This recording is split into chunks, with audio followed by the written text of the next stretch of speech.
Amazing grace, how sweet the sound that saved. Vamos a comenzar, vamos a pasar al próximo slide. Ok, vamos a comenzar con la introducción. Les damos la bienvenida a todos al tema de hoy. Este webinar se titula Gracia más que una doctrina. Estamos tratando de identificar cómo llevar la gracia a un nivel que nosotros podamos vivirla de forma práctica y que sea algo más que un tema teológico X. Así que muchas veces hablamos de la gracia y no la entendemos bien, y parte del propósito de este tema que el Señor nos dio. Estos webinars, esto es una cosa, esto es un ser vivo que está creciendo orgánicamente.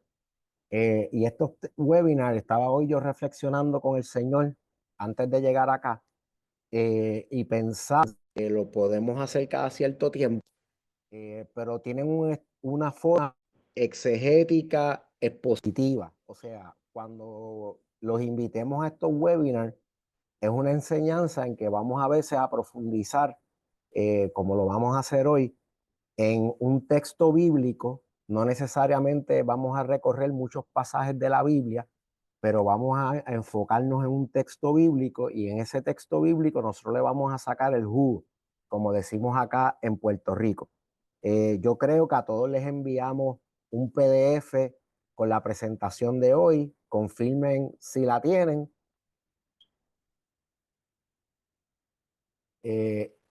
Sí, muy Sí, la bien. tenemos.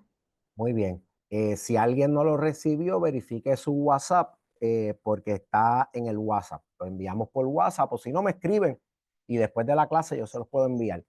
Sería bueno que lo utilicemos ahora porque nos va a ser útil. Entonces, tenemos esa tarea pendiente de que vamos a estar trabajando distintos webinars para tocar temas un poquito más profundos, o versículos un poquito más profundos. Así que esta clase de hoy es una clase con mucha exégesis y en una perspectiva expositiva. Estábamos dando una clase de homilética hace un curso hace unos días, y enseñamos sobre el método expositivo. Pues esta clase usted va a ver que vamos a irnos bien exegéticos, vamos a tratar de estudiar bien las palabras que están en ese versículo y las vamos a definir. Pero antes de continuar, yo quiero que la pastora Janet les dé un saludo a ustedes, y yo me calle por un ratito para que ella lo pueda hacer. Bendiciones a todos. Para mí es un placer poder estar conectado en la mañana de hoy. Gracias por invertir en su tiempo, en su ministerio, a través de poder tomar estos cursos. Para nosotros es una bendición, ¿verdad? Poder servir al cuerpo de Cristo, y sabemos que este espacio invertido va a rendir mucho fruto. Así que le doy la más cordial bienvenida a todos y declaramos en el nombre de Jesús que hoy salimos, ¿verdad?, con más claridad y sabiduría para poder tocar temas como lo es la gracia, ¿verdad?, que tanto necesitamos conocer. Yo creo que cada día conocemos más y más la bendita gracia. Así que sabemos que cuando terminemos este espacio, este curso, vamos a tener un poco más de claridad. Así lo hemos orado, ¿verdad?, para que podamos comprender más, para hacer lo que dice la palabra, dar por gracia lo que por gracia hemos recibido. Así que es un honor poder compartir con ustedes. Bendiciones. Así que vamos a aclarar algo. Todas las personas que se registraron, ya el libro que les ofrecí como parte como un regalo, como parte del webinar, Si no se lo entregué en la mano, lo tenemos por aquí en la oficina, los que son locales, y los que están en Estados Unidos y en otras partes. El libro, si no lo ha recibido, está por recibirlo de parte de Amazon, porque ya todos fueron enviados. Así que cualquier cosita, si también tienen problemas con eso, me dejan saber, aunque acá yo veo la trayectoria de todos los libros a través de Amazon. Nada, vamos a comenzar. Yo le voy a pedir a los pastores Sujei y John que nos saluden un momentito, que Sujei no había saludado, y si está por ahí que salude, y si no, que John, de todas formas, haga la oración para comenzar y que el Señor nos ilumine en este tiempo de enseñanza. Hola, hola. Dios les bendiga a todos. Desde acá, República Dominicana, muchas bendiciones para todos. Pastor Jaime, Pastora Janet. Amén, les amamos mucho. Gracias por estar con nosotros. Bendiciones, bendiciones. Pastor John, por favor. Gloria a Dios. Oramos en esta hermosa, oramos en el nombre de Jesús.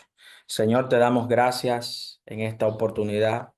Gracias porque nos da esta oportunidad de poder bendecir tu nombre, glorificarte. Gracias, Jesús, porque nos da la gran oportunidad de poder reunirnos en un mismo espíritu como un cuerpo de diferentes naciones para ser edificado por la única herramienta que tú nos has dejado, que es tu palabra, para que el cuerpo sea edificado. Gracias por esta gran herramienta. Agradecemos esta gran oportunidad y te pedimos, Señor, y rogamos para que seas tú usando a los pastores con el don de sabiduría, de inteligencia por medio de tu Espíritu Santo, para que nuestros corazones sean afirmados a tu verdad, que es tu palabra. Señor, abre nuestro entendimiento, nuestro corazón y dobléganos a tu voluntad, Señor, por medio de tu palabra. Muchas gracias, Dios, por este gran tiempo de enseñanza en tu palabra. En el nombre de Jesús. Amén. Amén. Gracias, Pastor John. Vamos a pasar al próximo slide, donde vamos a estar ya comenzando con la palabra del Señor. Juan 1, 14, 18, este es el versículo que vamos a estar escudriñando y auscultando hoy, lo vamos a investigar. Esta es una parte que aquellos que les gusta ser un poquito detectives de la Biblia, pues le pueden sacar a la escritura más provecho, porque cierta palabra en español, en inglés, nuestra lengua vernácula, el lenguaje que nosotros usamos todos los días, podríamos perder en la traducción significados más profundos que están no escondidos, están perdidos en la traducción. En inglés dice, you got lost in translation, te perdiste en la traducción, perdiste contenido en la traducción. Así que por eso es que es importante siempre, no es que nos tenemos que hacer unos expertos en hebreo y en griego, pero siempre tratar de estudiar un poquito más allá esos textos en ese lenguaje en que fueron inspirados por el Espíritu Santo y el contexto cultural en que se escribió. Así que Juan 1, 14 al 18, no sé si Miriam pueda ayudarnos y leerlo ahí de la pantalla o de su presentación en PDF. Queremos leer todo el pasaje primero. Ok, leemos 14 al 18. Y aquel verbo fue hecho carne y habitó entre nosotros, y vimos su gloria, gloria como del unigénito del Padre, lleno de gracia y de verdad. Juan dio testimonio de él y clamó diciendo, este es de quien yo decía,